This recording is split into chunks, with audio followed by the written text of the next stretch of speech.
ভাই লিখেছেন যে তিনি জন্মগত আহলে হাদিস, আর হয়তো প্র্যাকটিসিং আহলে হাদিস ছিলেন না, তার বলার উদ্দেশ্য। আর তারপরে যখন সত্যিকারী সালাফি মানহাজ বা আহলুল হাদিসের মানহাজ সম্পর্কে আমি জেনেছি, তারপরে যখন আমল করা শুরু করেছি, তখন দেখি যে আশেপাশের লোকেরা আমার থেকে দূরে সরে যায়, অসন্তুষ্টি প্রকাশ করে। তো এটা কি আমার ত্রুটি? এখন আপনাকে যেহেতু আমি চিনি না, যদি আপনার আখলাক আচরণে ত্রুটি না থাকে, কারণ অনেক সময় অনেক ভাইদেরকে দেখি যে এমনিতেই সহি আকিদা মানহাজের আকিদার ক্ষেত্রে ঠিক আছে, ইবাদত বন্দেগী ঠিক আছে, কিন্তু আখলাক চরিত্র ভালো নয়। কারণ আখলাক চরিত্র যদি আপনার ভালো না থাকে, মানুষকে আপনি কর্কশ ভাষায় বলছেন, মানুষকে আপনি যেন চাপিয়ে দিতে চাইছেন, দেখেন চাপিয়ে দিলে মানুষ মানবে না।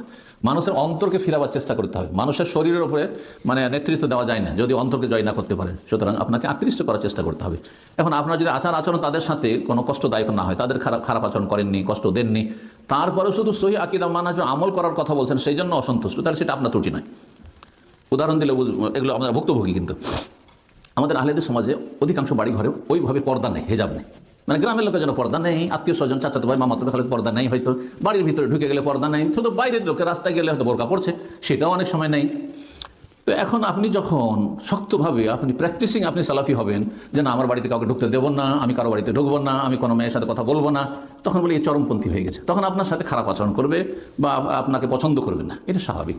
কারণ তাদের প্রচলিত ধর্ম, যদিও তারা জন্মগত আহলে হাদিস, কিন্তু তারা যেহেতু প্রকৃত ধর্মের ওপর নয়, প্রচলিত ধর্মের ওপর, যার ফলে তাদের কষ্ট লাগছে।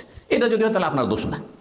কিন্তু যদি দেখা যায় যে না, আপনি আপনার দিনের দাওয়াত দিতে গিয়ে খারাপ আচরণ করছে, যার ফলে মানুষ অসন্তুষ্ট আর আপনার থেকে দূরে সরে যাচ্ছে, তাহলে এটা সংশোধনের প্রয়োজন আছে অবশ্যই। কারণ অনেকেই এমন সালাফি হতে গিয়েছেন যে সালাফি হতে গিয়ে প্রান্তিকতায় চলে যাচ্ছেন, দুর্ব্যবহার করা আর সালাম না দেওয়া, একটু তার সাথে মতপার্থক্য করলে সেই জন্য সালাম দেবো না, কোনো কথা নেই এর সাথে, না, এটা সালাফি চরিত্র নয়। জি, এটা বাড়াবাড়ি সালাফিয়তের নামে, এমনটা যেন না হয়। জি।